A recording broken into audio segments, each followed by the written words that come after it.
who's come along.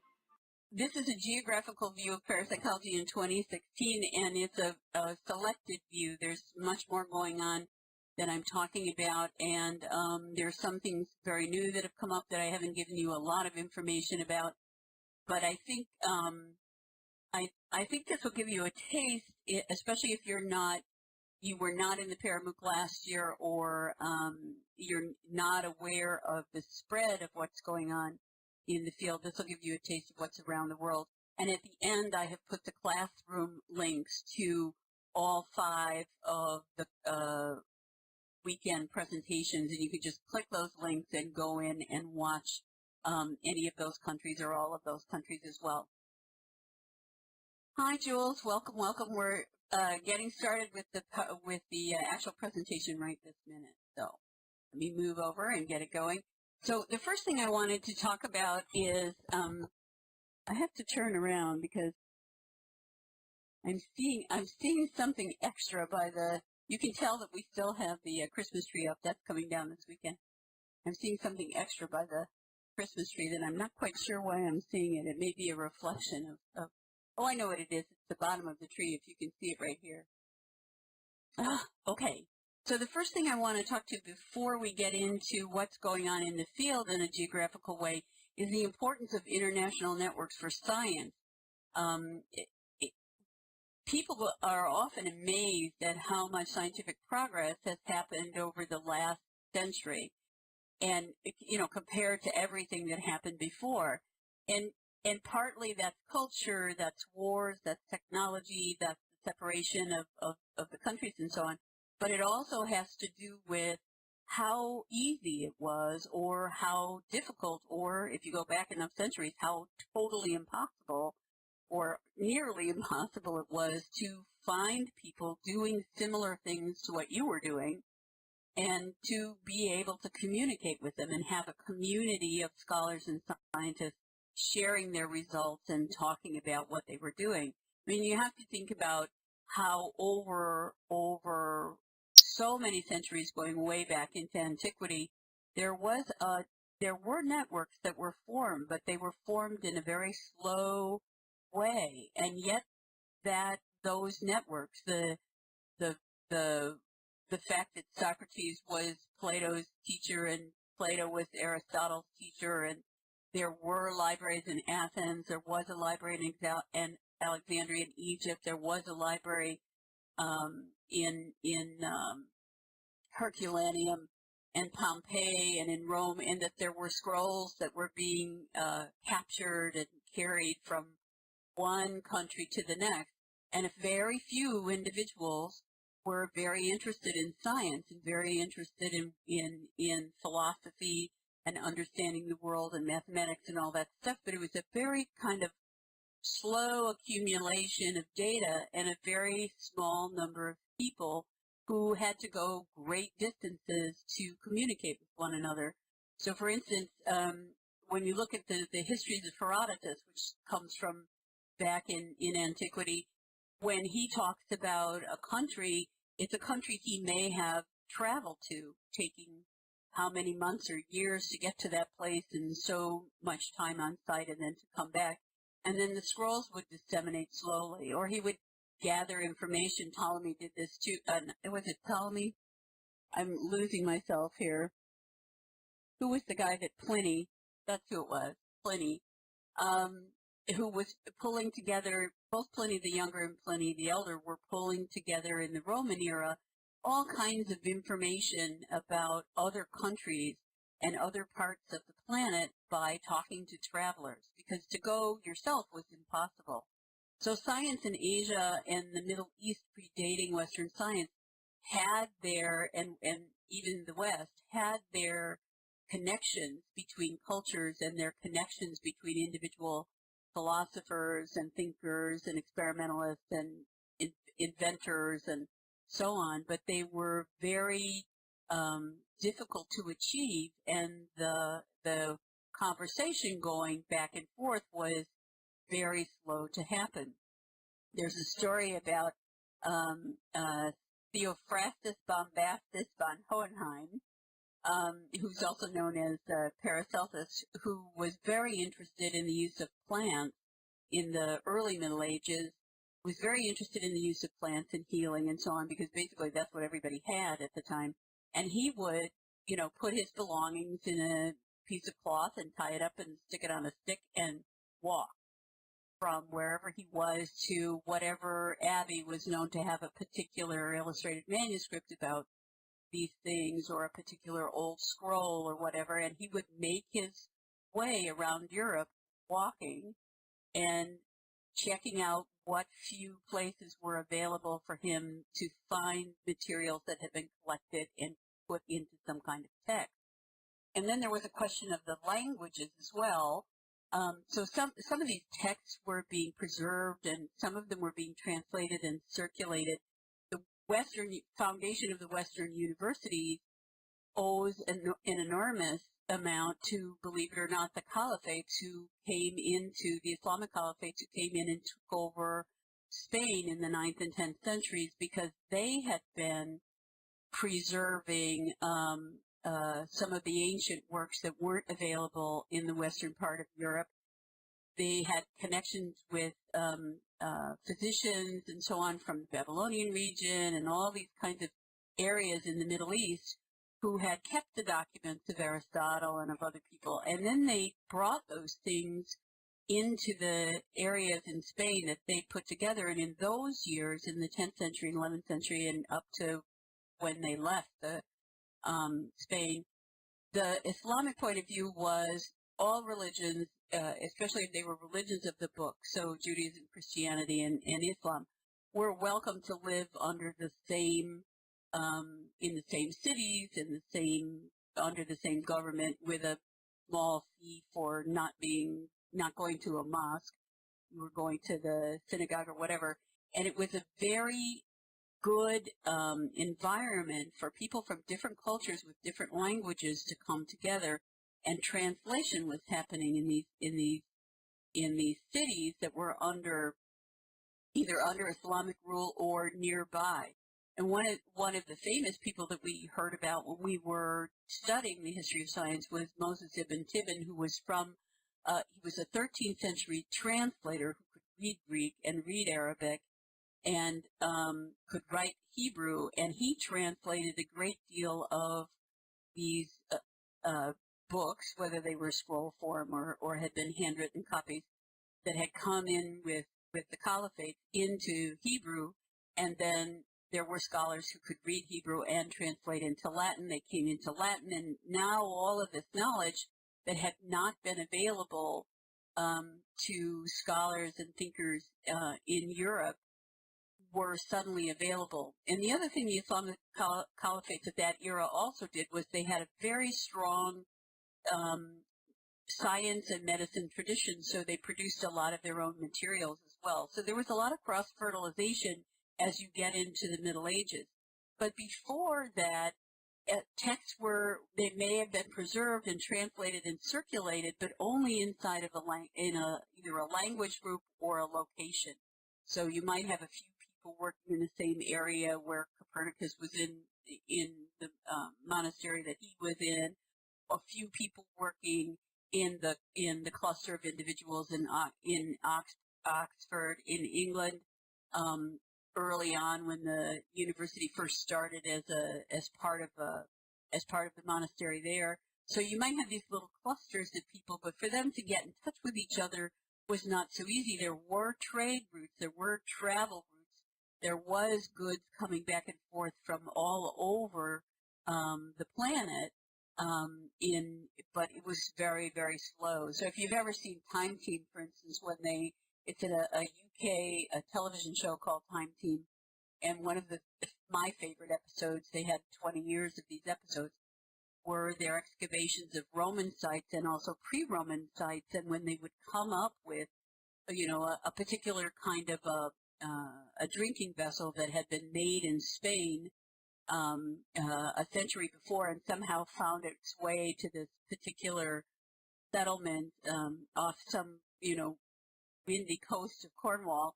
It's just fascinating to see these things did move. It's like reading, there's a wonderful book, and I've forgotten the name of the author. It's called The Columbian Exchange, and it's about what was coming to South America from North America, what was moving up and down the trading trails that crisscrossed this hemisphere as well. So it was happening, but it was very slow.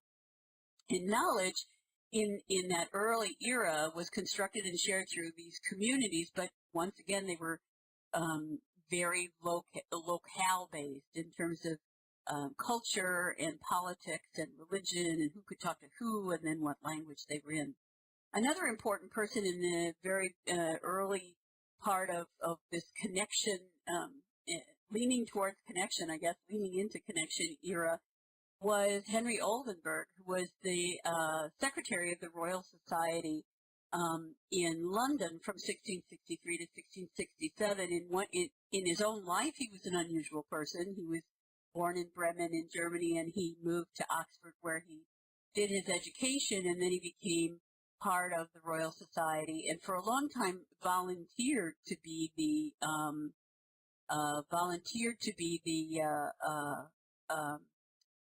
secretary. And then after a while, because he was keeping up this very far-flung correspondence to as many people as he could find who were interested in science, doing science, and inventors, philosophers, and so on in the 17th century, he finally petitioned the Royal Society for a salary to help him just do the work of the Royal Society. And there's a whole industry in the history of science on what's left of that correspondence and what was printed in the pages of the transactions of the Royal Society of that era, and how he, in a lot of ways, was kind of a gatekeeper, for that growing international community. Still very, very small and very difficult to have conversation. And when Benjamin Rush, who was educated at the University of Edinburgh in the 18th century, came to the U.S. and was trying to buy books from publishers in Edinburgh, it would take 6 months for his letter to get to them asking to purchase something, and then 6 months to come back. And that was if it was a successful transaction, if the cargo ship that was coming from England to the east coast of the U.S. didn't sink and wasn't the victim of a war or grabbed by pirates or whatever. So there were all kinds of difficulties that we don't face at all. So Jules is saying, yes, exactly right. When the Roman Empire collapsed, there's that you can see that in the archaeology, that things aren't moving quite as much because you don't have those ships of soldiers coming and going, and you don't have the administrators from Rome coming and going to see what everybody out in the hinterlands are doing, and they don't bring along their goods. In England, when the Roman culture collapsed, there was this just total cutting off, and then socially it became not the right thing to do to want to have things from Rome as well. So lots of different things that are happening, and lots of different things going on, and science moving forward, but very, very, very slowly. So for us, the Society for Psychical Research was a groundbreaking moment, not only because they made it their business to translate articles from the French and from the German and from whatever language they could and put them in the proceedings. When the Society for Psychical Research was founded, the proceedings held the content, and the journal was sort of a newsletter, and then the newsletter has moved off into another publication. So they were building up connections to researchers in other countries. In the 1920s, so now we've moved into the 20th century, things are getting even easier. There's telephones, although you're not going to call translating for sure. And it's safer in some eras to come back and forth across the ocean. It's not as long a trip. It's not as harrowing. You get to the 1920s, it's now post-World War I, and there's this impetus to put together these international conferences on psychical research. So there were 5 of these, the Copenhagen one in 1921, one in Warsaw in 23, Paris 27, Athens in 30, and Oslo in 35. This is a picture that Carlos has from the Copenhagen conference, and I can't point to who these folks are in the picture because they're a little small and I can't see them. And I must apologize for having spelled Walter Franklin Prince's name wrong. Herward Carrington, who's very known in the history of psychical research, was an attendee here. Walter Franklin Prince from the U.S., Carrington was from the UK, and Albert von Schrenk-Notzing, who was from Germany, yes? Yeah, from Germany. That's my encyclopedia over there. They attended these conferences, and there were many other people who were known in psychology in that era and just doing research and being interested in the topics. But this was one of the first efforts to bring together people from a variety of cultures. I think that might be her word. To talk about what was going on in their own countries and in their research interests in the field, and also philosophy and so on. And that was very important, being able to put together these conferences. The conferences are very expensive, and people would have to be of a particular class to be able to attend them. And obviously, only people in a lot of countries, even in the early 20th century, and still now, unfortunately, only people of a certain class would be involved in education of this kind of a level in any case. In 1953, that was 2 years after the Parapsychology Foundation was founded, Eileen J. Garrett, who was an Irish medium and an entrepreneur and an intellectual about her own experiences, she and her partner, they were good friends and worked together with the foundation. Eileen J. Garrett was the president, and then Frances P. Bolton, who was in fact a congresswoman here in the United States and a very wealthy lady. She was the vice president. And they were working together to build a very particular kind of resource for scientists and scholars at an international level. The foundation has never been solely focused on the United States. It's always had an international point of view. And Eileen Coley was born in Ireland, but she came to England as a teenager, married there. Mrs. Coley, Mrs. Eileen Coley, Eileen Garrett was born in Ireland. Mrs. Eileen Coley, her daughter, was born in England, married Robert Coley, who was from the Provence region in France.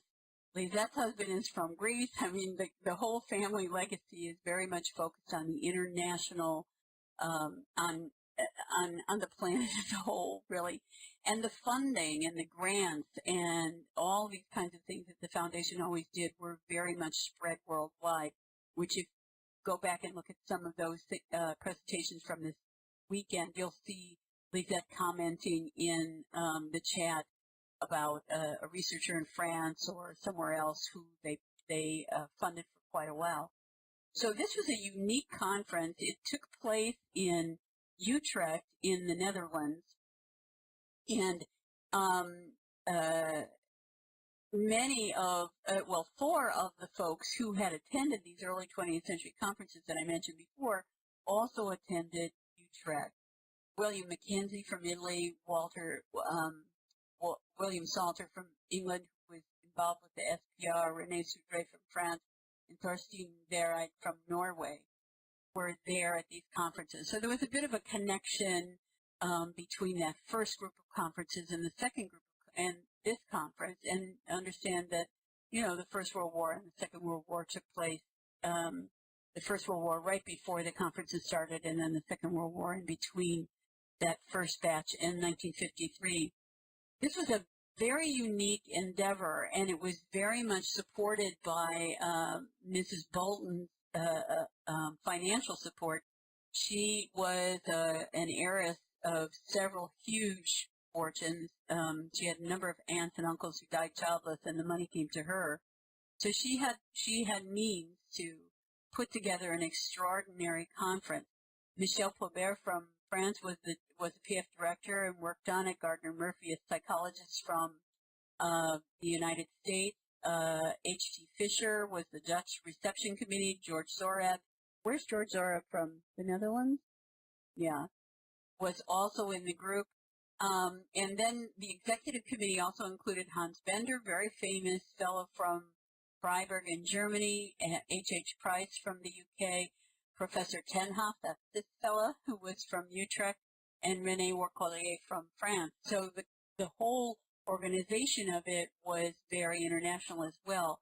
And I put these two up kind of so I can show you another picture from our second Utrecht conference that was held in 2008. This is the Senate Zazzle at the University of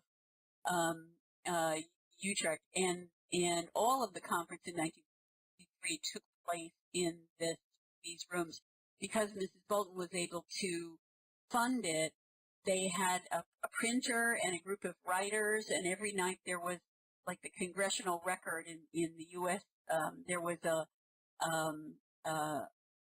big, thick newsletter of what had happened during the day that was written up as the day was going on and printed overnight, and it was available on the breakfast table in the morning. So you could see everything that happened the day before and look at the abstracts and the findings and people talking about what was going on and so on. And then she also had recordings on albums, on vinyl albums made, and every individual was sent home with a recording. And remember, this is 1953. So to pull people together to record and then press and then record again and then press and have it ready for, people as they were heading home to their various countries.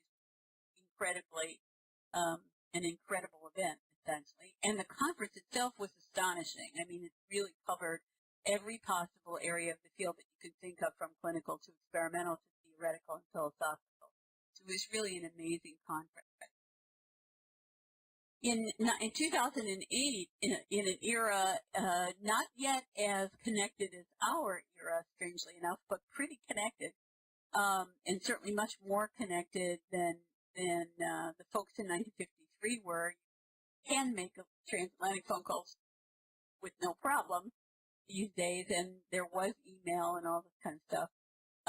This is the Senate Zazzle again, and this was Wim Kramer giving his talk at the beginning of the conference in honor of Dr. Donald J. West and Dr. William G. Roll, who had attended the 1953 conference as a couple of 20-year-olds.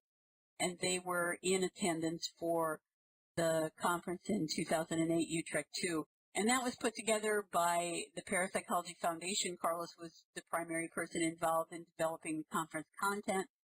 And the funding was, our salaries were from the Parapsychology Foundation, but the funding for the conference itself in Utrecht and the venues and all that was provided by Johan Borgman's Foundation in the Netherlands. So these are the individuals who were on the organizational staff, and we also had quite a bit of connection to Parapsychology Institute in Utrecht, which was still up and running at that point. We even had I think we had a couple of our events in their institute, which was not too far away from the hotel. And we picked, at least I picked the hotel that we were in because that was the hotel that everybody was in to begin with and so on. So it was really a wonderful situation. And at the time, we were thinking of how great it was, how well connected we all were in 2008, and that was before, YouTube exploded and Facebook exploded and all these other kinds of social media and all these wonderfully free ways of getting together like Google Hangout and Skype and so on. So, but just to say that this is another indication that you still need to organize the coming together of people from other countries in order to get the information across, because even though we have so much more of an easy time obtaining documents and reading journals and in some cases going to conferences, there's more regional conferences going on. The PA now, the Parapsychological Association now comes on a regular basis. In fact, more often it's in Europe than it is in North America, and as it used to be, or in the Americas. Even though all of these things happen, you still have to make an effort to bring people together in a way that they can sit and talk to each other in real time and share their information and knowledge and so on. So it's incredibly easier than it used to be, but it's still, it takes a little effort to put these things together, and it's very important that should happen for the progress of the field.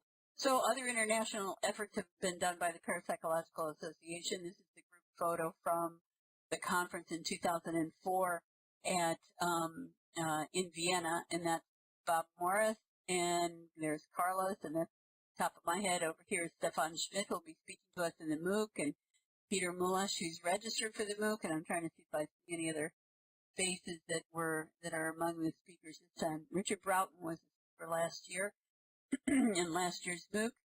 And this is a picture from the Parapsychological Association meeting in 2007 in Halifax, and it was actually the PF International Affiliates lunch. So there's Peter Mullash again, and me and Alejandro Parra, and then there's a number of people on this side.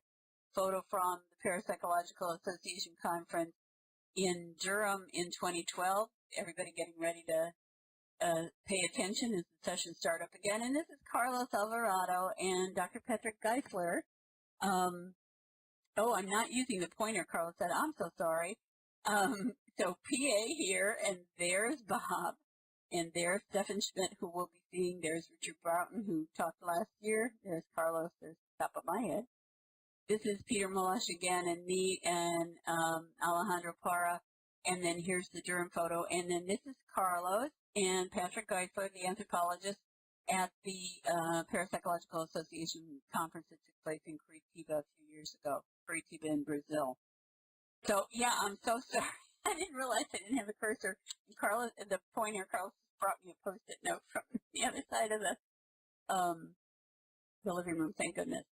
Society for Psychical Research conferences started, we think, sometime in the 1980s, and they have become not only a good local, but a wider local in terms of European presentations and people coming to present and meet each other. The Encuentro conferences that have been held in Argentina were organized by Alejandro Parra and involved a lot of us in the Americas and usually one or two people from Europe. There were, for a time, Encuentro conferences as well in Brazil that were run by Dr. Fabio da Silva and were held in Curitiba, where he was at that point. And then Parapsychological Association used to have affiliate groups such as the EuroPA, which normally took place in France, and one over here in the southeast region of the United States, and so on. So there were other groups. And then there's other types of conferences as well where people get together to talk about what they're interested in. So now, we now have opportunities that the people in the past didn't have, even in the nearer past, but we also still have barriers, and the barriers are basically languages. So much good material is published in languages that are not English, so the English speakers can't get to them, and published in English so that the Portuguese speakers and the German speakers and the French and Italian speakers who are not bilingual or multilingual can't get to. Distances for face-to-face conferences can be the killer. You know, the conference fee may be bad enough, but then to fly or get there somehow can be very daunting and can keep so many people who really would enjoy and benefit from these conferences away just because of the funding. And then the dissemination of conference, getting the funding to put them on is also difficult, and then disseminating the conference activities in proceedings is also difficult and also costs money. So we still have barriers to a kind of completely open opportunity for conversation. Like a lot of us who weren't able to attend the clinical parapsychology conference that was held, I think, in Utrecht, that so far has not come out in a language we can see. And the IGPP in Germany is constantly, not constantly, but fairly frequently putting on conferences that are in German, and those things never get translated for those of us over here, and we've never taken the time to learn German, so there still are these barriers. But our opportunities now is that in this era, we can do online conferences. There are blogs and video blogs that are available in English and other languages. On YouTube, a lot of materials are subtitled. Some of them, closed captioned. Some of them are not, but there are quite a few things that are. We can put together online networks and discussion groups in virtual worlds and social media and Facebook and Tumblr and elsewhere. And this brings people together to talk. And then there are ebooks and websites and portals and lists and other kinds of online video and user channels where lots of stuff are being posted and are available for very low cost or for free. Yeah, Google Translation has come ahead of quite a ways since it first started, but automatic translation still leaves quite a lot to be desired. So then the question is, where do you get the funding for the people that are going to fix it, essentially? I mean, you'll notice that if you sign up on www.lexsign.com, which is a very good subscription-based online library for English speakers, has the Journal of the Society of Technical Research and the JP and so many other things. You'll notice that especially in some of the documents that they scan to begin with, so the older proceedings and so on, they would just scan them and throw them up there. And the scanners of the era were not very good, so you would run into some sentences where it was kind of difficult to read in the text version. So we're still struggling here. So then I just wanted to give you some more information. There's a wonderful biography about Henry Oldenburg and his work and how important this kind of building of a scientific network was to the science of the 17th century and forward. And Moses Ibn Tibbon and his family, which for many generations they were translating materials, there are two short biographies on him. This Wikipedia one was good when I saw it. I don't know how good it is now. And the Britannica one was very good, and it talks about that era as well. And then the foundation has an archive on the pflyceum.org site. The old site is still up, and it includes all of the presenters, the abstract, and the observers, their photos and abstracts, and photos of the whole event, and a movie that was done by Susan McWilliam, the film archivist of the PF, on with that's closing remarks. And there is also a proceedings for this conference that you can get. It's not too cheap, but you can get it from Amazon. And then these are just where I took the photos from parapsychology.org. Parasite.org has a photo area of photos that have been submitted by members of the association on the conventions, and from the PF and from my own collection. All of those links will be provided. So now I'm going to give you basically a tour. We're heading out on the bus, and if it's Tuesday, it must be France. So we're going to look at a selection of laboratories and units around the world, and at the end I've got links that when you download this PowerPoint, they will be live, and you can go to it's a virtual bus. What can I say? A totally virtual bus. The links at the end will get you back to those larger discussions of the 5 countries we talked about this weekend. Yes, fasten your virtual seatbelt. So what I'm going to be looking at is Italy, France, Germany, the Netherlands, and Sweden, and very much in an abbreviated form. Scotland and England, Australia, Argentina, and Brazil, and the East Coast, West Coast, and some places in the U.S. So in Italy first, Dr. Patrizio Trosoldi, who is going to be talking for us in this course in February, is at the University of Padua, and this is his page. He's a newcomer to the field. I think he's been in the field about 10 years. He's done a lot of work on statistical issues. He's very interested in quantum physics, as you'll see in his talk. He's been involved in the meta-analysis in the field. That's when you take tons of studies and you put them together and you try to evaluate them and see what you can learn by looking at a lot of studies at the same time. He's interested in phenomenology and physiology of the non-local mind. He's a very good speaker, and he'll be speaking at the end in February. I think it's the last week of the class. This is Dr. Massimo Biondi, who is the PF International Affiliate for Italy, and originally was going to be in our conference, but had to back out for personal reasons. And this is his home page. He's a physician, actually, but he's spent most of his life as a medical writer, and he's very, very interested in the history of psychical research in his country and elsewhere, and he's written 2 parapsychology textbooks. this was supposed to say in Italian, that Carlos tells me are very, very good, because Carlos reads Italian. And this is another group with which Massimo is involved. There's a couple of groups in Italy. One that's kind of winding down, that was founded by Piero Casoli and his wife Brunilda Casoli.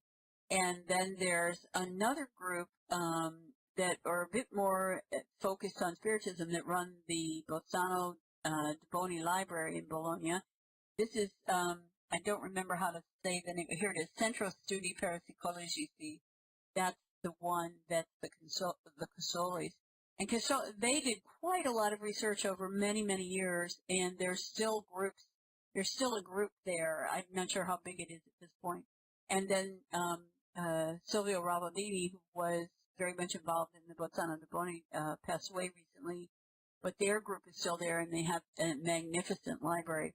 So that's some of the research that's going, or some of the institutions that are in Italy, and there's quite a lot of research going on, but mainly with individuals in different parts of the country, in different universities in the country. And I don't know what the situation is there in terms of graduate student supervision, which, if you watch Chris Rowe's talk from the weekend, we'll see, and I'll talk a little bit about it, you will see how important establishing a center, even for a short time, that pushes out PhD level researchers who can then go and get jobs at other universities and have their own students. That makes the positive approach to the field so much more stable in individual countries. So this, I stole these illustrations from Mario Varvoglis' talk on the Institut Médiatique International in Paris. Mario Varvoglis has been the president of the Institute for quite a while. I'm not sure exactly how long. He's originally from Greece and got his PhD here in the United States, and worked at psychophysical research laboratories in Princeton under Charles Honorton, who was a very important experimentalist and theorist and thinker in the field throughout his short life. And then Mario went to France and many, many years ago, and has lived in France ever since. So this is Mario Varvoglis right in the middle of the group, and this is the group of individuals who were active recently. This is Peter Boncel, who gave a talk in the MOOC last year. He's a critic of the Global Consciousness Project. If you know what that is, it's Roger Nelson's project. But he's a very friendly critic, and a lot of his comments and criticisms about the methods of analysis have moved that project forward in a positive way. This is Johar Siamed, who's a clinical psychologist, and she, Mario, and this guy back here is Paul Rabeyron. He's the father of Thomas. And Thomas and Renaud came to Utrecht II in 2008. That was our French contingent. So Mario mainly does experimental parapsychology, Johar clinical. As I said, Peter Boncel is a mathematician and very interested in global consciousness and a friendly critic. This down here is another institution in France, which is called the Center for Information Research and Counseling on Exceptional Human Experiences. Both Renaud and Thomas became clinical psychologists, and they founded this organization to not only push thinking about how to do clinical psychology in the proper way, pushing that thinking forward, but also to do research. And Renaud will be giving us a talk on some of that work also, I think, towards the end of the course in February. Bertrand Neus is a historian and has published a number of books on the field. And once again, you get lots of more detail information about France in Mario's talk that he gave on Sunday, which was astonishing. He went back to he did like a 50-year look, and looked a lot talked about the differences in the cultural approach to paranormal experiences, and talked about a lot of the research, the experimental research that had gone on with animals and with psychokinesis and all kinds of things. It's a very, very good talk. At the moment, the Rabeyrons are the only ones active. Dr. Ethel Cartagena, his father and his father who's passed now, and his brother were clinical psychologists. The brother is a clinical psychologist in Mexico, and when his father was alive, they were both interested in the field. But these guys, the Raberons, are very interested. In Germany, one of the biggest, and there's many organizations, and I would recommend that you would read our article, Carlos's and mine and Gerhard Hoselman's, in Ethel Cartagena's handbook, Parapsychology, a Handbook for the 21st Century, because Gerhard provided a lot more information about other organizations in Germany that have been active for many, many years. But I just put in a little bit about the IGPP. They are located in Freiburg in Breisgau, and they're not only were they very, very important for about 10 years in terms of significant funding to the wider world. Now they fund several laboratories under their own aegis. But they have amassed what is rumored to be, we haven't seen it yet, the absolute best library anywhere on the planet, the most complete on parapsychology and related topics. So if you have a chance to go to Freiburg, that's a must-see for anybody who's interested in the field.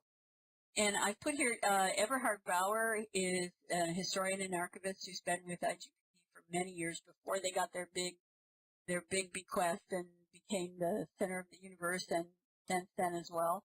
And this is Dr. Stefan Schmidt, who will be speaking for us in February as well on distant healing. And he's at a hospital now. He works he's a clinical psychologist who works in a hospital environment in Freiburg, as well as having an appointment at the University of Utrecht and some other things going on. This is Dr. Walter von Luckedo, who, interestingly enough, combines and has combined for many, many years clinical psychology with theoretical physics. So that's an interesting, a very interesting combination. So he's got a actual clinic that focus on people who have been harmed by or are made anxious by their own psychic experiences, and then he also does theoretical work on how this might happen, how does information move via ESP, etc. How does it get from one place to the next? So that's a very interesting. And there are quite a lot of other people that are connected to the IGPP, have been funded by them, are graduates of Freiburg, are now in some of these satellite laboratories. The foundation is now run by Dieter Vidal, and there's an interest in consciousness as a whole. There's an interest in dreams as a whole, in the psychophysiology and the physics of psychic phenomena, and just kind of they've expanded kind of across the board. So they're very, very important, and they put out one of the major journals in Germany on the research that's being done in Germany, and as I said earlier, host conferences as well. There are other people in the Netherlands, and Stefan Schmidt got one of his appointments at University of Utrecht, but Dick Bierman has been since the 80s at least, if not before the 80s, a stalwart in terms of the field. His primary appointment was at University of Amsterdam. He's a physicist who's always worked in a psychology department, which is kind of very interesting. If there is any kind of research going on, he's usually the guy that was behind the beginning of it or got in on it very early. So he's worked in distant mental influence on living systems, which is kind of the healing analog, a way to get at the possibility of psychic healing or the reality of psychic healing experiment. He's worked on the physics of psi. He's more recently been involved in pre-sentiment,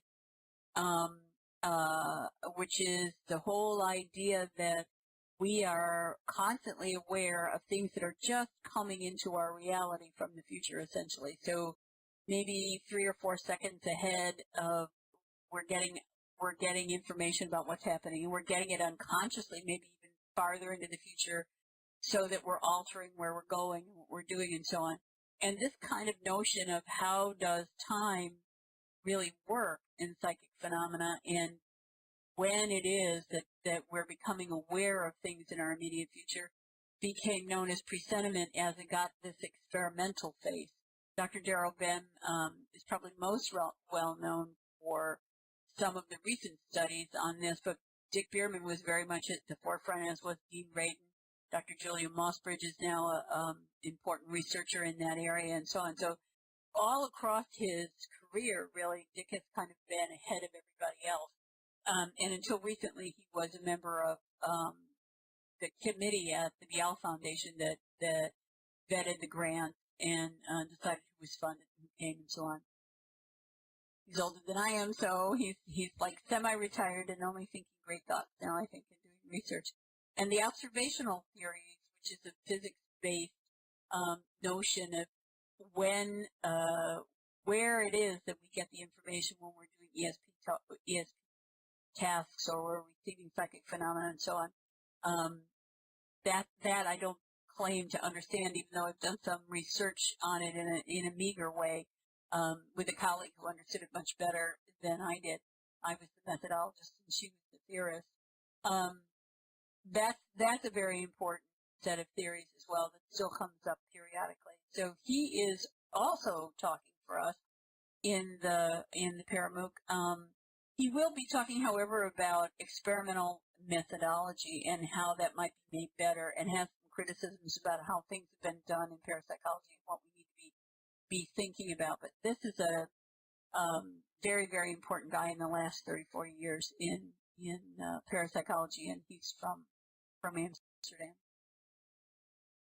In Sweden, we have two different centers, and I'm sure there may be smaller groups. I think there might even be a Swedish SPR.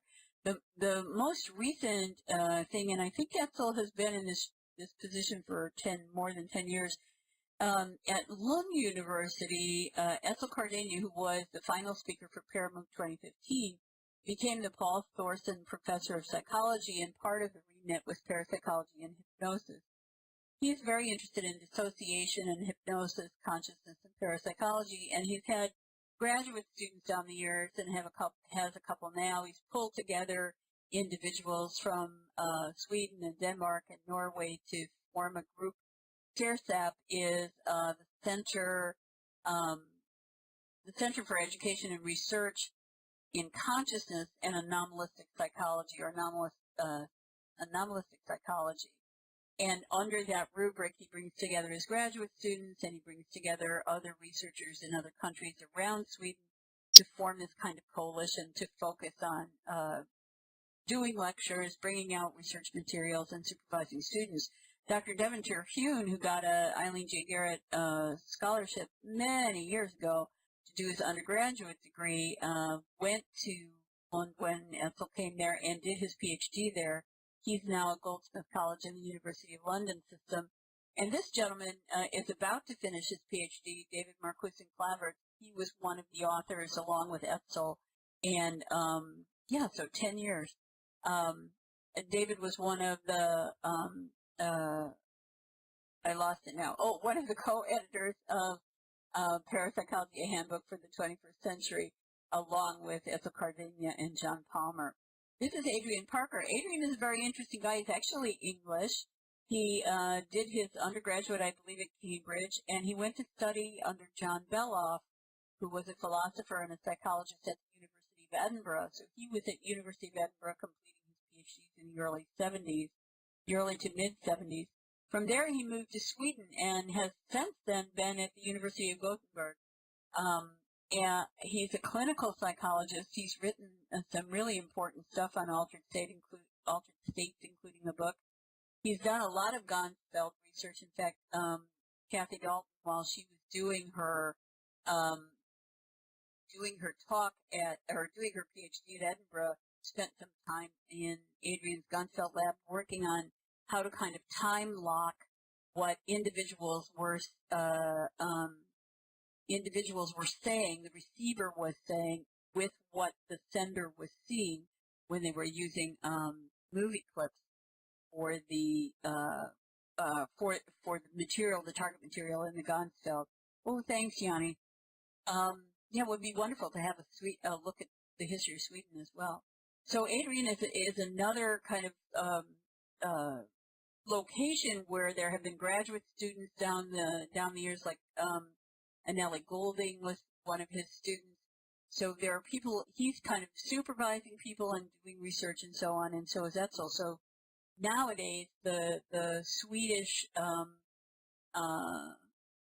scene is getting better. And Goran Brusewitz, who I think is the head of the Swedish Society of Psychical Research, is now actually doing a PhD in the UK, and I can't remember which university, but if you look at Chris Rowe's talk about parapsychology in the UK, he'll mention Goran Brusewitz as finishing his PhD at one of the UK schools. So then we get to Scotland. I'm sorry for the quality of these two pics. They were both kind of small and didn't extend very well. Welcome, Lisa. Don't worry. Oh, so lovely that we've got the recording. Pictures, I would say just, search for them on Google image, because when I'm stuck, that's what I do. I'll go out there and I'll put, Institute Michigan International into images, and up comes their experimental rooms and all these wonderful things. You can also download, okay, you didn't hear this here, but you can also download all of the PowerPoints for all of the 5 lectures this weekend, and there are lots of pictures there that you can kind of pick up and just, if you use them, say where you got them. But they're very nicely illustrated, all 5 of those talks. So right now, the 2 main faculty people are Dr. Caroline Watt, who works on psychology of belief, experimental effect, and experimental parapsychology, and Dr. Pete Lamont, who does psychology of deception and is actually a historian. He was trained as a historian at Edinburgh, and he does the history of psychical research and parapsychology kind of courses, as well as doing the being in charge of the main history of psychology kind of track for undergraduates at Edinburgh. When Bob Morris, who I didn't put a picture in here, usually I do, but Chris Rowe has one. When Robert Morris, who was an American, went to Edinburgh and established, was the first holder of the Kursler Professorship of Parapsychology in the psychology department there, he was very keen on bringing in all kinds of people and was a very, very good mentor. I mean, just one of the best ever going. He had very few people that left, and he had a few MA students that we tend not to talk about, but they also went out into the world with a very positive point of view. So he had Dr. Loftur Gissurarson from Iceland was one of his students, and he was on, I think he was on Pete's dissertation. Caroline was one of his students. Deborah Delanoy was up there. She later became a research professor at University of Nottingham. She's retired now, but she was also very important in the early years of the KPU at Edinburgh as a supervisor of lots of people. Chris Rowe got his degree there, and so on. You'll see some of the other folks who did as we move on, and Carlos and I, of course. So it was a kind of a larger sort of operation. When Bob was alive, he managed to graduate 25 PhD students, 25 or 26. Chris Rowe has the number. Some of them, like myself, we were supervised at the end of our PhDs by Caroline because he died in 2004. But it was a very active unit. Now it's not as active as it was, but they're still pushing out graduate students, and there's still a solid kind of permanent locus for the field.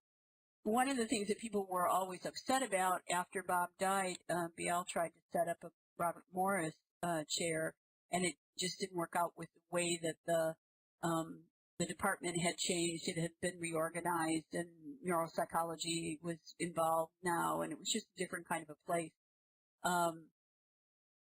But the good thing that came out of that was that both Pete and Caroline were taken off the KPU funding and put into the universities. This is what we do as a university. So both of them are permanently there, and the rising and falling of the funds that come in for the KPU fund, which is funded by royalties for the works of Arthur Koestler, who was an author until the early 80s. They don't have to worry about that flux anymore. They've got permanent positions, so that was one of the positive things. Susan Blackmore has been, has a psychology degree, even though she likes to pretend she has a parapsychology degree. She's still very much out there. She's an academic, and she works on a whole bunch of different things now. She's very interested in memes, which is how things move. Let me spell it right. How things move out into the consciousness and become kind of a buzzword or a common concept in popular culture or in academia. She also works on consciousness, but her main activity for the last probably 25 years has been to be on television as a skeptic of parapsychology. And sometimes she does research and sometimes she doesn't. But I wouldn't call her retired. I guess that's where I'm going with this. She's still out there doing stuff, but I wouldn't call her retired, and I wouldn't call her a parapsychologist. She's certainly not friendly to the field. Chris Rowe was one of the students at University of Edinburgh, and we have a copy of his talk as well from this weekend that I've given you the link for. He works on all kinds of things. He's now a professor of psychology at the university. They have the biggest laboratory going in the UK. There's lots of laboratories in the UK. When you look at his presentation, he's got this big map of the UK, and there's 16, 18 different universities with individual units. And then there are, such as Serena Rooney-Dougal, who is going to be speaking in the MOOC. There are independent research organizations as well. So I'm giving you a very, very small amount of what's going on in the UK. So Chris and Elizabeth Roxborough, who's a clinical psychologist and was a student of Chris's at University of Northampton, they're both still at Northampton. She works mainly on mental health. She's a clinician, and she did a very interesting I was just looking at what you said, Yanni, and I'll believe that when I see it. Elizabeth, when she decided to do her PhD, she was very interested in mediumship, but instead of just doing an experiment and kind of being an outsider, she also went through the mediumship course at Arthur Findlay College and developed a lot of very close relationships with folks there, as well as worked on her own ability. And because of that relationship, there's some really unusual research out there now for our field, not quantitative, but very qualitative, looking at how it feels to be a medium and how it feels to develop and what are the kinds of experiences that you have and all that kind of stuff. And that's kind of helped push up mediumship research again, which was languished significantly from the 1920s to the late 1990s. It's being researched in a lot of different places and being researched in a way in which the mediums themselves are part of the process. So they're bringing information about how they do what they do and what they feel and what their lives are like and all that stuff into the mix. And that's a very interesting point of view. Now, both Chris and Elizabeth have a number of students, and at some point we're going to get the May 2015 PF Forum up onto the YouTube channel, which features both of their work, them talking about their work, as well as 3 of their postgraduate students who are getting close to getting their PhD. So University of Northampton is now one of the largest places in the UK where parapsychological research is being done, where you can get a degree that's transpersonal in parapsychology. You can work on a PhD. You can get proper supervision. They've got a great laboratory. So it's sort of like Edinburgh was back from 1990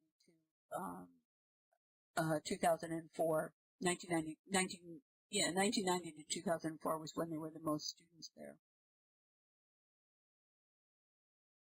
Also in England, and when you see Chris's talk, you'll see this is a small portion, but also in England we have a number of other units. Rob Wooford, who's a sociologist, is at York University. He's very interested in conversation analysis and discourse psychology. So he writes these wonderful books about how people talk about their experiences, no matter what type of experience it is. And these are two of the books that he's brought out about parapsychological or exceptional experiences. A very sharp guy, a very big friend of the University of Edinburgh and of Bob and the group there. He was my external examiner as well, and another one of these people that's a wonderful mentor. This is Nicola Holt, who was a student of Chris Rose and also spent some time working with Rob Woofit at York University. She's a psychologist, so she kind of got lonely for being in a department of psychologists, and now she's at University of the West of England. Her primary work is on creativity and science. She does a lot of collaboration with Christine Simmons-Moore, who you'll see in a bit.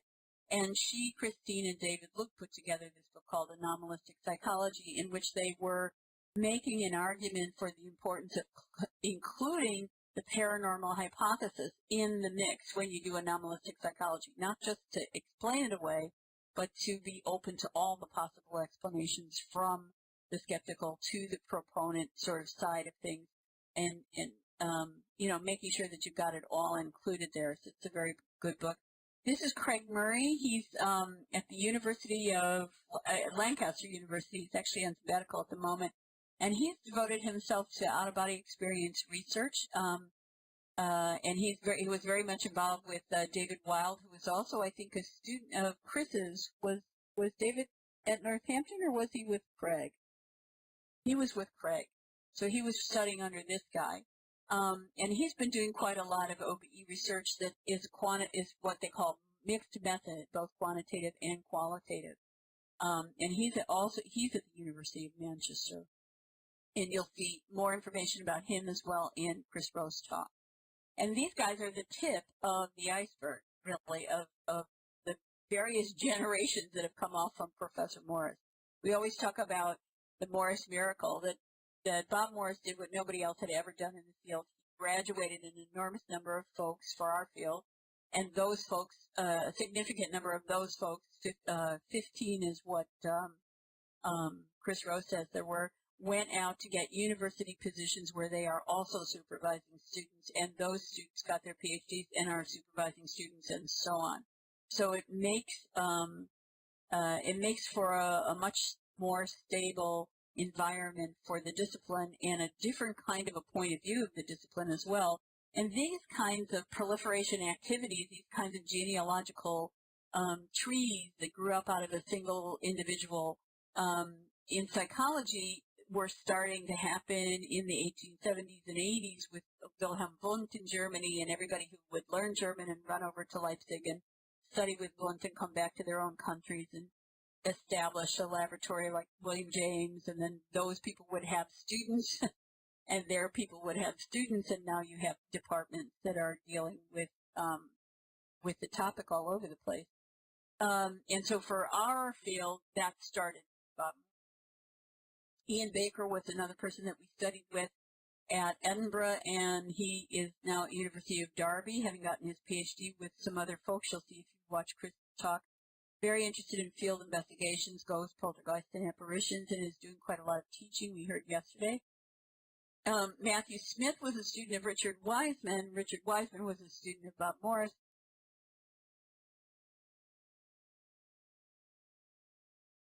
And he and Kieran O'Keefe, who's probably more well known as a UK TV-based ghost hunter, but is a serious guy with a good education, he was also a student of Richard Wiseman, and he is the second person who is signed up here at Buckinghamshire New University, and they're mainly working in positive psychology and the psychology of luck, and then adding parapsychology into that, in that environment. So when we look at this genealogically, we say that, Carlos and I and Ian are children of Bob Morris because we got our PhDs from him. These two guys got their PhDs from Richard Wiseman, who got his PhD from Bob, so they're grandchildren of Morris, and then they both have their own students. I think it makes us aunts and uncles of the grandchildren, don't you think? And Simon Sherwood, who was also an intellectual child of Bob Morris. He was at Edinburgh when we were. He worked for many years at the University of Northampton, and now he's at Coventry University. He's worked on psi experiences in the hypnagogic and hypnopompic states, when you're falling asleep, when you're waking up, that kind of stuff. And he's also done a lot of work on apparitions, and not just apparitions of people, and the relationship of apparitional experiences to hallucinatory experiences. Are they the same? Are they different? But he's been working on something called black dog apparitions, and he thought, before he put up his website, that the apparition of the black dog was a very local phenomena to the part of England that he grew up in. He had seen one as a child himself and was very interested in what this might be. And when his website went up, he found that a lot of people were writing from China and from other places in the world and saying, no, we have that tradition here too, and when a black dog appears, it means this or it means that. So his work is very, very interesting. David Luke will be speaking to us later on psychedelics and psi. He's at the University of Greenwich. He was also trained at Northampton, so he's kind of a grandchild of Bob Morris's, and is supervising his own students as well. And his research is very interesting. As you'll see, he works very much on a lot of things. He works on, I just saw Carlos's post. He works on Dream ESP. He's had his students have made some very interesting technological inventions that have gone before some of the expansion of technology that was happening at University of Northampton, as well as being interested in all kinds of other areas, and his personal interest in psychopharmaceuticals and how they impact on or their experiences are similar to psychic experiences. So, which would be great to talk. In Australia, I am sure there are many more people than this, and there are a lot of individuals that are working on their own. Certainly Harvey Irwin, who's retired from the University of New England, where Adam Rock is now, he did an awful lot of work and is still working on the psychology of belief in the paranormal and the experiences. Dr. Michael Falborn, who you might remember for many years, was probably the most prolific, next to Harvey, Australian psychologist who was working on psychic experiences. And he had done a stint working in the United States at a laboratory in the Midwest back in the 80s. He passed away not too long ago, and Lance Storm was one of his proteges. Lance is also a recipient of one of the awards of the Parapsychology Foundation. So Lance still works on transliminality and shamanism, this notion that some people don't have such a thick division between the unconscious and the conscious, and that's how more psi information can get into awareness. And Adam Rock works on mediumship, shamanism, and qualitative methodologies in parapsychology, and they're both involved with the Australian Institute of Psychical Research, and especially good at pumping out these wonderful anthologies of articles on different topics. If you go to McFarland, it's McFarland Books. Books. I think it's just McFarlandBooks.com. It's McFarland Publishers. They're in Jefferson City, North Carolina. They have published a lot of books by anthologies by Adam Rock and Advanced Storm. He was the editor of Advances in Parapsychological Research number 9, and he was also the most recent one, and he was also involved in the survival research anthology that came out not too long ago. So these guys have done a lot of work in terms of getting the word out about what's going on in the field, as well as doing their own research and in Adam's case, having students. I stole this from Alejandro Parra's PowerPoint from Saturday. His talk is also amazing, and they're doing all kinds of things. And it's astonishing that when Alejandro established the Instituto Psicología Paranormal, he did not yet have his PA because of the economic conditions in his country. He had to give up the notion of going to school to get a job to support his mother. His father had passed on. he did that, even though he had this monster interest in the field and the nucleus of what became the Instituto's amazing library. And then over the years, he was able to finish his BA, do his master's, and get a PhD and become a clinical psychologist. So he kind of grew with the Instituto over the years. And he always had people in the mix who did have the PhD already. He did a lot of materials. One of the big things they did was they were constantly putting in grant proposals to the Bial Foundation in Portugal, which is now one of the primary funders of the field. And so for the last, as long as the Bial's been giving grants since 96, so the last 20 years, I guess, they've been getting 1 or 2 grants every year, and sometimes a few more that allow them to expand the Instituto and do a little bit more work. And if you see that, and I really recommend that you see it, you want to kind of push forward past some of the technological difficulties in the beginning of it to get into the meat of it. They do an enormous amount of stuff. So this is his part of his core group. Juan Imeno, Dr. Juan Carlos Argibay, who's been there from the beginning pretty much, Alejandro himself, and I don't think that Juan spelled Manuel wrong, so I'll have to fix this. But I don't think he has a PhD, Juan Manuel Corbetta. And then this is a marvelous online resource that they have put together in Spanish. It contains all of the articles from the Revista, which was his journal, and from their e-bulletin, and all kinds of other materials as well. If Spanish is the language you're most comfortable in, his is the best resource. So they've done online surveys, counseling program, the focus on apparitions, hallucinations, association, boundary thinness. Again, that's that notion of transliminality. Things come up from the unconscious a little bit more easily. They have an adult education program, online and print publications, and there are quite a lot of books that they've done. So this was an amazing talk with a very good overview of the research that they're doing. In Brazil, one of the main ones is in Sao Paulo at the University of Sao Paulo, and this is Wellington Zangari. If you see the talk, now has a beard, and his wife, Dr. Fatima Regina Machado.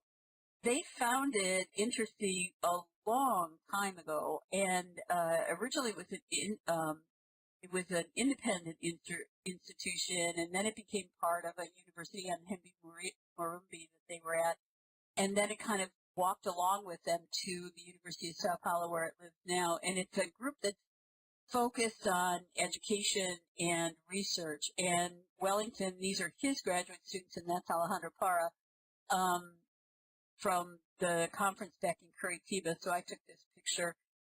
They focus on research and education and outreach, and they have they call themselves they focus on officially anomalistic psychology, but they look at it in the same way that Nicola Holt and David Luke and Christine Simmons Moore look at it, which is the paranormal hypothesis belongs in the mix. You're not going to do one without the other. Now, we're running into 1:30, but I'm just about done. I don't think I have too many slides, and since nobody's coming after me, I'm just going to keep going with this. And if you have to leave, no hard feelings, because I took up all that time at the beginning doing a photo finish. So this is Wellington. That's Fatima. I can't see Everton in this, but this is Fabio de Silva, who was not yet a PhD at the time that we took this picture, and he is now. And, of course, Alejandro is not part of that group. This is Sueli Mizumoto that Fatima talked about, and Vanessa Cordato, and then a number of other students. Everton Moraldi is now got his PhD, and he was a speaker in last year's MOOC. Very interesting talk. So the primary research is on psychic functioning from both a conventional and a paranormal perspective, with both held with equal equal honor, essentially, and anomalistic psychology, transliminality, psychology, belief, and so on. I'm not going to be talking about Japan, but Japan, I really recommend that you take a look at Hideyuki Kokubo's talk from this weekend's conference. That's at the end of the slide when you downloaded the link will be live. His English is a little rough, and we had a lot of technological problems to begin, so the talk itself probably starts about 30 minutes in. But it was really, really excellent. And he looked at all of the laboratories that he's been involved in the history of research in this area. In Russia, there were quite a lot of laboratories. If you get ESP Wars, which is one of the authors is Ed May. That's out now. He talks a lot about not only what the Russians have been doing, but his collaboration over the years of being at Stanford Research Institute and then at SAIC. Their Ed's laboratory had a very close contact with Russian parapsychology and still does. He was recently in Russia on a book tour for ESP Wars. And China, we've not met a lot of people, but there was work at one point being done in Shanghai by Dr. Hang. I'm not going to say his whole name, his last name is Chen. And Kokubo just mentions him at one point because they did some collaborative work with Kokubo's institute in Shiba in Japan on Qigong. And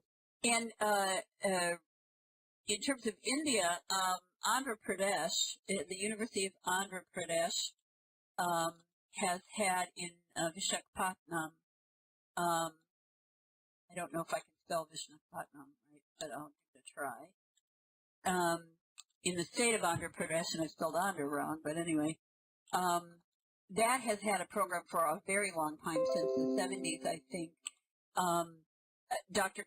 Ramakrishna Rao was the chancellor of the university back in the 80s, and I think the laboratory was established at that point. Now there's a yoga institute that does part of this. For a very long time, the psychology department was the Department of Psychology and Parapsychology, and one of his graduate students, Dr. P.V.K. Rao, also was supervising graduate students who were working. Ed May, who I didn't put on here, is one of the Americans, has a laboratory called Laboratories for Fundamentalist Research and Fundamental Research, which is physics and materialist based. And Carlos is also telling you about Satwan Pasricha. So it's I'll give you the website. It's lfr.org. So that's Laboratories for LF www.lfr.org. Laboratories for Fundamental Research. He has a colleague who is part of the laboratory and has an office in India, and I have forgotten now what city. I don't think it might be. I think it is in Vishakhapatnam. And it's Dr. Sonali Marwa, and she was the co-editor on the book that is part of this blog that Carlos has put the link up for, which is a 2-volume book about ESP. Part of it being the research and the support and the skepticism, and the other part being focused only on theory. So it's a 2-volume book from Prager that just came out. In fact, the PF Book Expo has Ed talking about that process in the book and so on, and Sonali and Ed were both speakers last year in the PA ParaMOOC that we did last year. So she's part of Laboratories for Fundamental Research, and so is Dr. Zoltan Basi, who is a PF affiliate for Turkey, who's in Turkey, in Istanbul, I believe, and he is also a member of that laboratory. As far as elsewhere in China, I don't know, or elsewhere in India, I don't know, but I'm sure there's much more. So let me move on from Wellington's group to the group at the Federal University of Juiz de Fora, which is in the state of Minas Gerais. He could, yeah. Do we have him listed? I thought we had him listed on the website as Turkey, so maybe he is in, I think you're right, I think he's in Hungary. Well, it could be my memory. Brain is getting old. But anyhow, Lisette knows.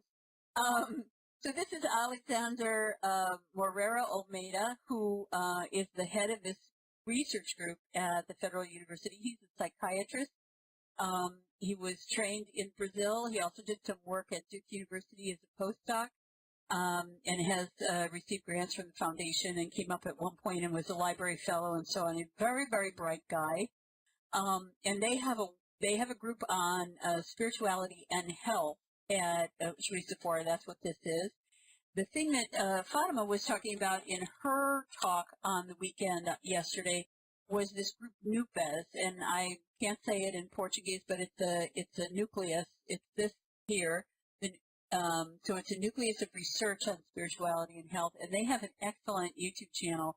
They do their lectures they're very brief and well produced in English and in Portuguese, so you can see them in either language. That's a Spiritist university in the sense that the president of the university is a Spiritist and many of the members of the group are.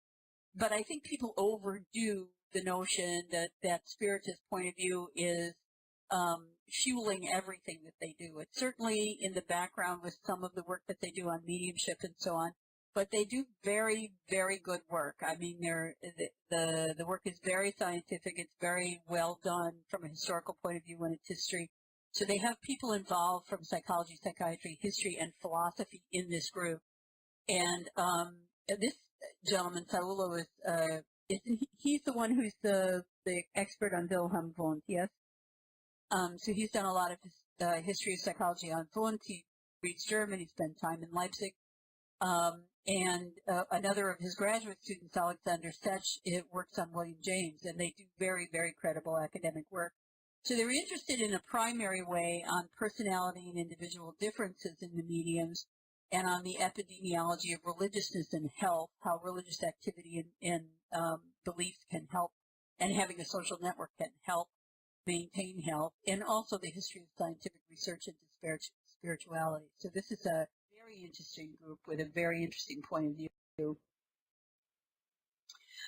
So now we've come to the U.S., and I'd like to say that I'm doing a teeny tiny portion of the people who are doing research in the U.S., but parapsychology in the university, this is in fact the only university left that has a research group. It's in the university, in academia, it's very much gone.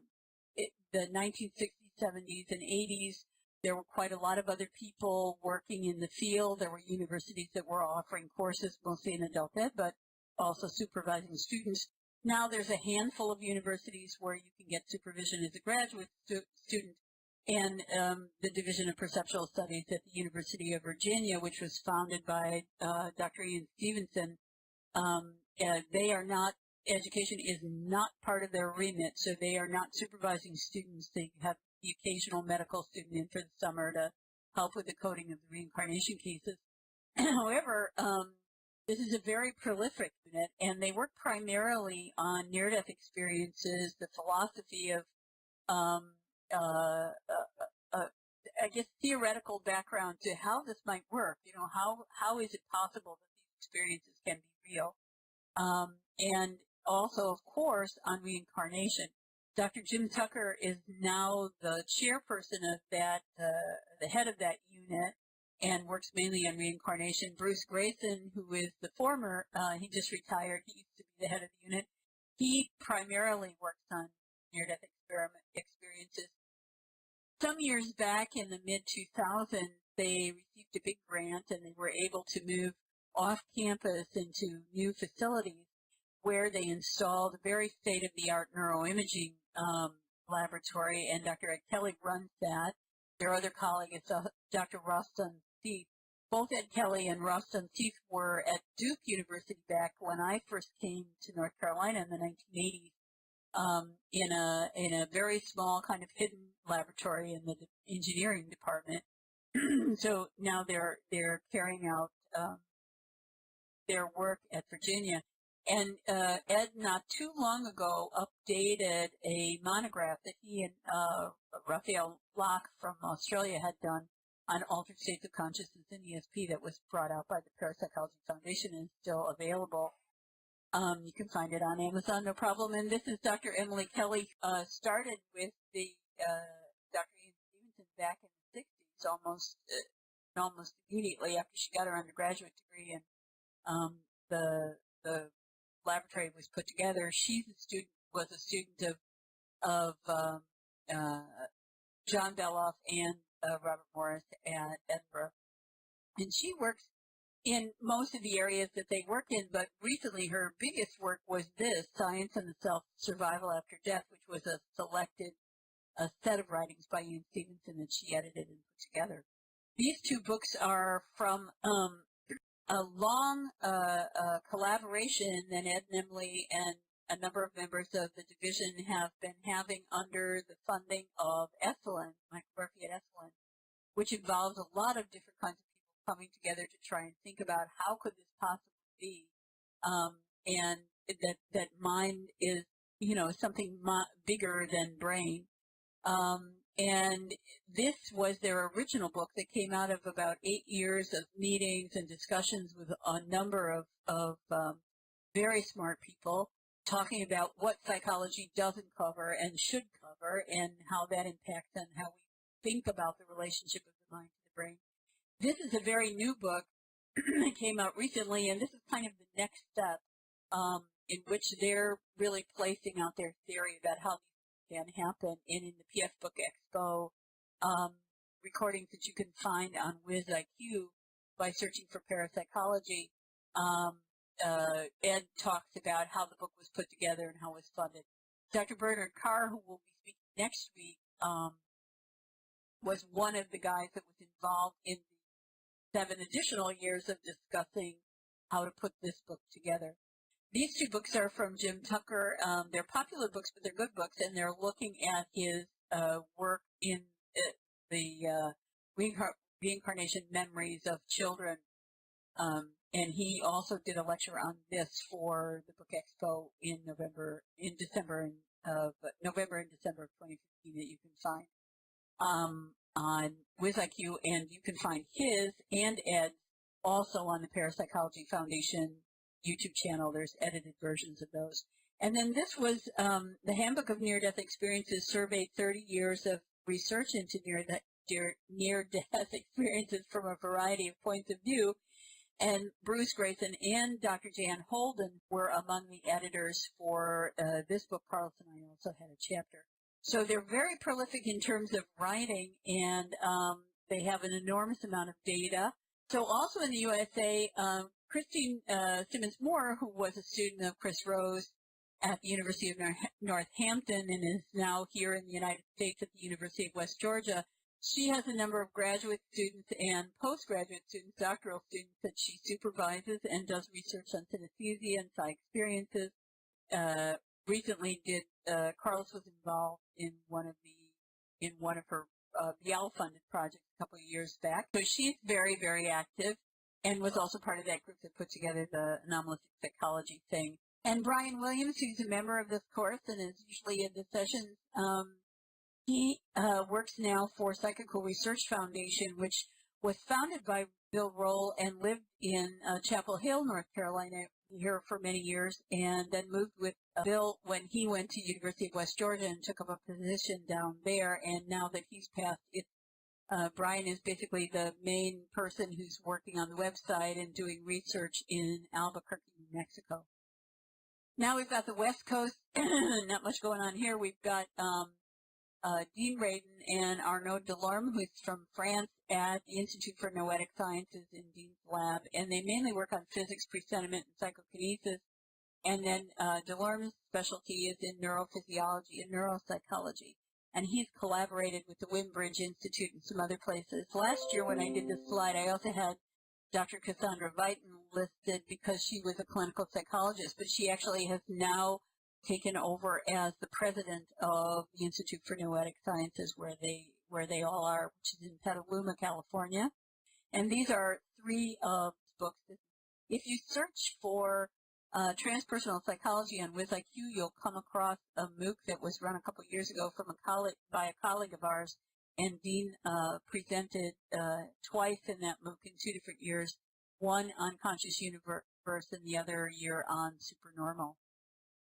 This is the Tank Lab, and this is a very new research place in Santa Barbara, and I'm sorry that I haven't put more information in here, but if you see Stephen Baumgart in the list of students for this MOOC, he's a researcher at Tank Lab, and he was a speaker in last year's MOOC. It's a very new laboratory. They have some good funding right now. They're close to Santa Barbara. They have a connection with colleagues at the University of California, Santa Barbara, and they're doing presentiment types of work. They're doing all kinds of very interesting things. And then the tank lab itself, theoretical applied neurocausality, is in a little, it's in their own digs nearby the university. So if you can see his talk from last year's MOOC, it's very interesting. They're doing a lot of really good research. And as I said, he's in this one if you want to drop him a line in the course feed or find him in the course learner list and write to him about their work. Down in the Southwest, sort of looping back towards Brian in Albuquerque, in Tucson, Arizona, there's an independent laboratory that's run by Dr. Julie Beischel and Mark Bacuzzi, her husband, and they mainly do mediumship research, although they have a lot of other things going on. Mark was the ghost hunter before he and Julie got together, so he's very clued into methodology and so on in that group. And then Adam Rock from Australia and Chad Mosher, who lives in Tucson. Chad is part of the laboratory, and Dr. Adam Rock is one of their collaborators.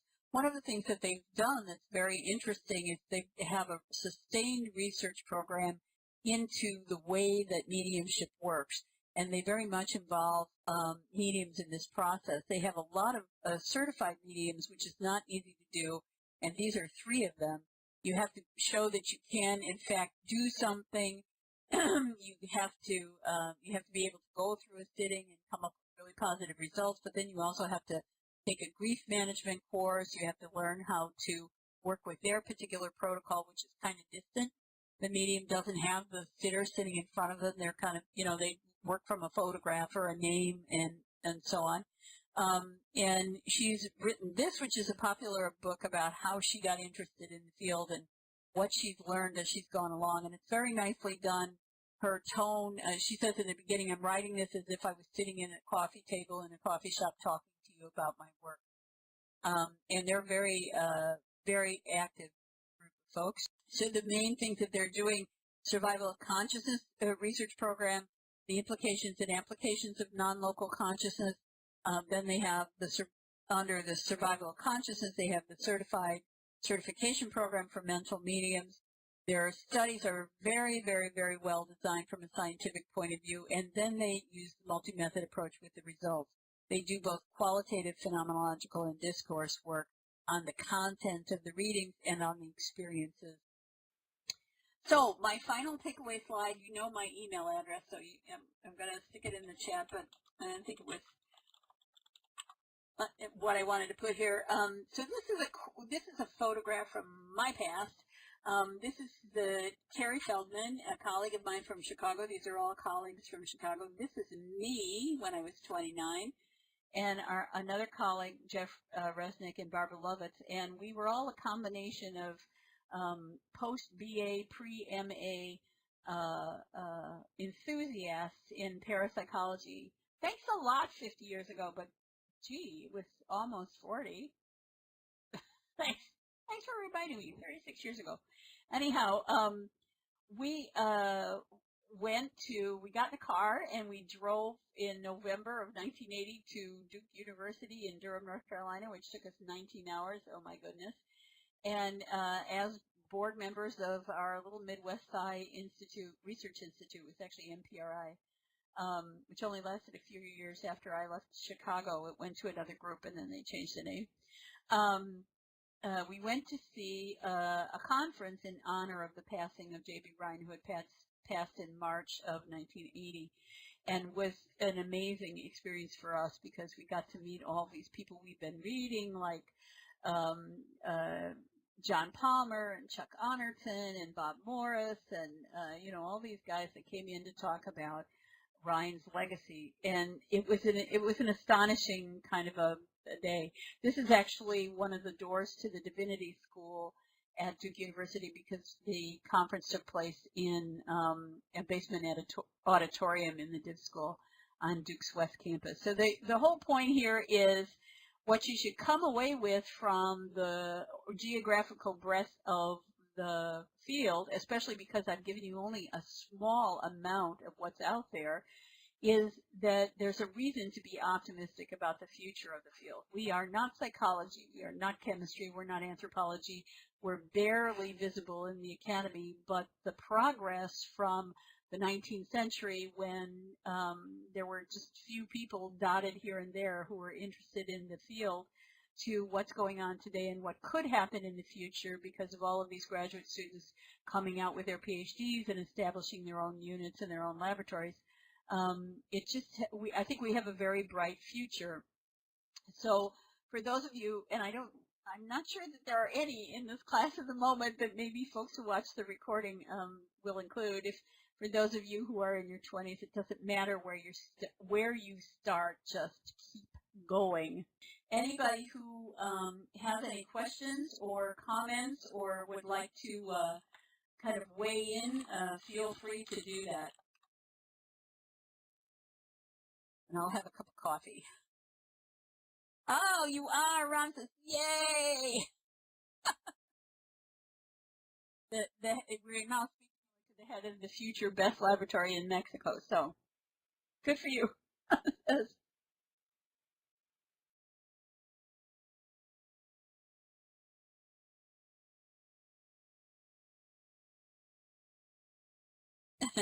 Oh, yeah, well.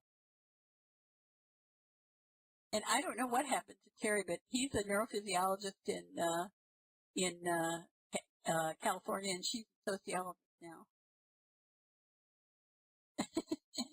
Thank you.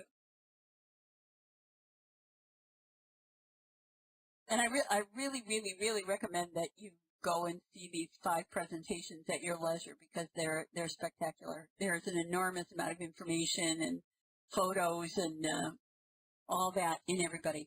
Oh, South Africa. Yeah, Vernon Nepi is actually in California and has been for many years. And I don't know what, I think that Adrian Bouchier, who the foundation used to fund, has passed. So I'm not sure if there are any groups there, but there may well be, you know. But Vernon runs a laboratory in Seattle and is very active in the field. He's been in the States for quite a while, I think. Way before apartheid ended, he came to the U.S. Yes. Oh, I agree. I actually, when I did my PhD at Edinburgh at the very beginning, you know, in the United States, people don't do a lot of bibliographic or bibliometric or sociometric work in the psychology side of things, and there's tons of it coming out from Spain and other places. And I fell into that patch of the library at the Science Studies Center at the University of Edinburgh and just was madly in love with it, and thought about doing that for my PhD, and then realized it was going to take me 20 years. So my advisor, Martin Kusch, who's a philosopher now at University of Vienna, he and Bob Morris put their heads together and then turned around and said, we think you need to find a different way into your topic. That's going to take too long. So, but I'm very much interested, and I think that's a great idea, Eduardo. I would like to see that, definitely. I do know that John Palmer's original 1979 publication of the Charlottesville Survey of Psychic Experiences is one of the most cited articles, both inside the field and outside of the field. And I can't remember, I certainly didn't do that psychometric. Somebody else did that at one point.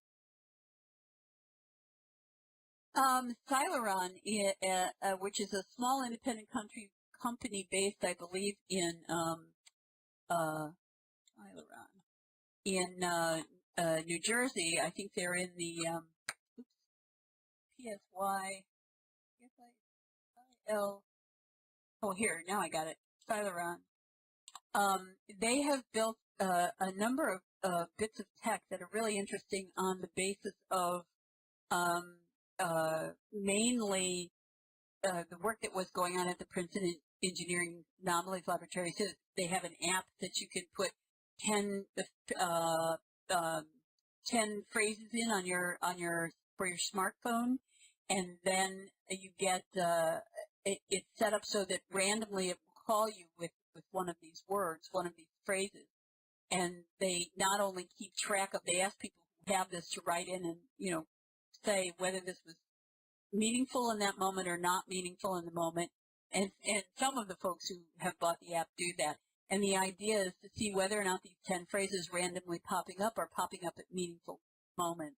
So I've forgotten the name of the guy that's working on that, but it's a very interesting kind of an app.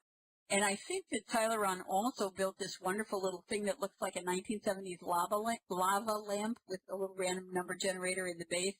And the idea is that, you can try going to ICRL.org, which is Brenda Dunn and Bob John's site. And I think there might be a click-off to the Tyleron work from there. You might also try going to the Scientific Exploration, Society for Scientific Exploration website, because they're all involved with that as well. But the lava lamp, the deal was the light display would change on the basis of what was going on in the room. So those are kind of lovely. They have one at the Ryan Center. We've seen them. In the Middle East, we have the Parapsychological Association has one member from Iraq, Laith Mohammed, who's a very serious guy, and he actually worked in a sports academy and uses psychic ability and parapsychological kind of notions to help in the training, kind of intuitive training of the athletes, which I find really interesting. And there certainly have been in the past people in Egypt, and we certainly had some students from Egypt. And in Israel, Joseph Glickson is the PF affiliate in Israel. He's done some work, and there are certainly people who are interested. So in the Middle East, there are folks with an interest, right? You know, the last so many years have not been good for any of them. And then it's fraught with difficulties for them to be in contact with Western organizations as well. So that's a problem. I'm making a noise, sorry. Carlos came over. It's rolling paper up. Let me go back and see. Yeah, Russia was very interested during the Cold War era, and there still are laboratories there. And ESP Wars by Ed May is the best place to find information on that. And he has other books that came out quite a while back with the individuals that he was collaborating with in Russia. In fact, we used to get a couple of Russian scientists would come to the Parapsychological Association conferences in the 90s because SAIC was collaborating with them on research.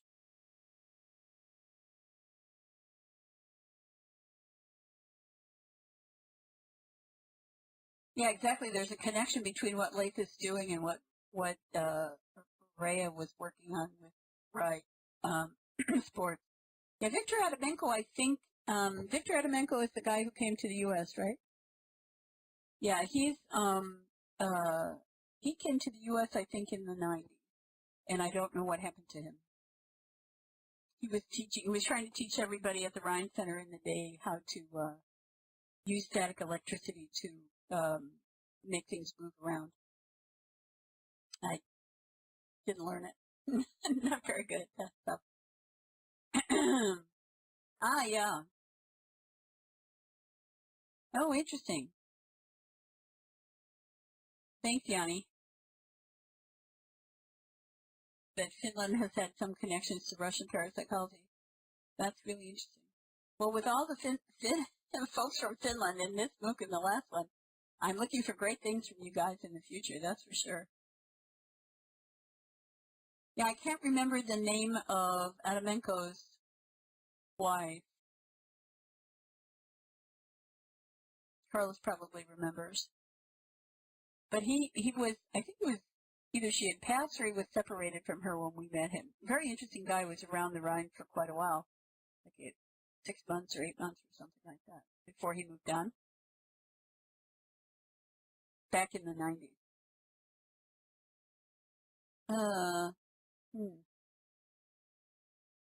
Yeah, huh, I don't know.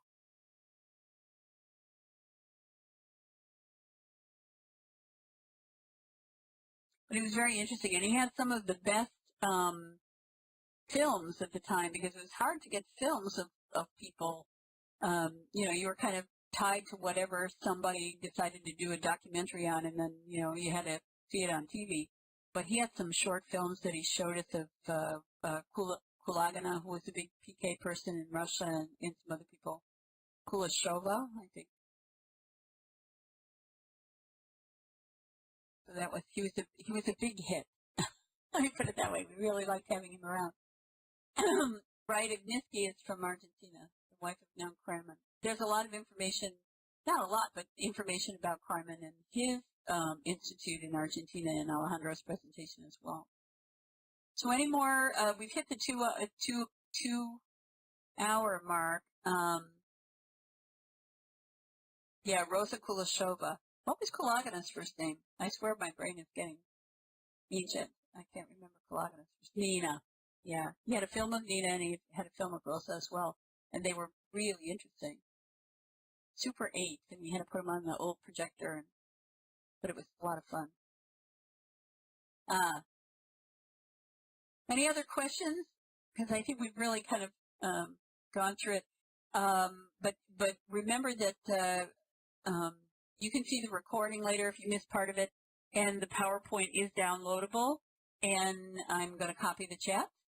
I already did one just to be safe, so I'll do another one.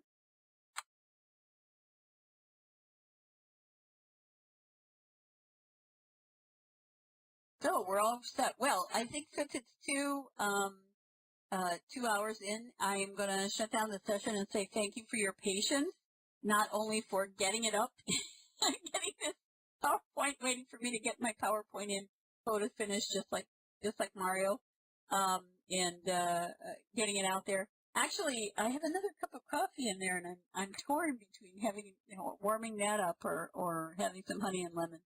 But thank you very much, and we will see you tomorrow at 2 p.m.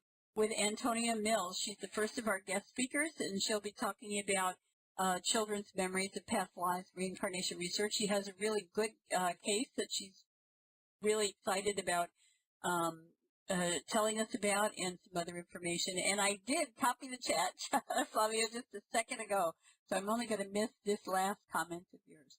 So, okay, everybody, I'm going to shut it off now. Thank you so much for coming, and thanks for your patience, and we'll see you tomorrow at 2 p.m.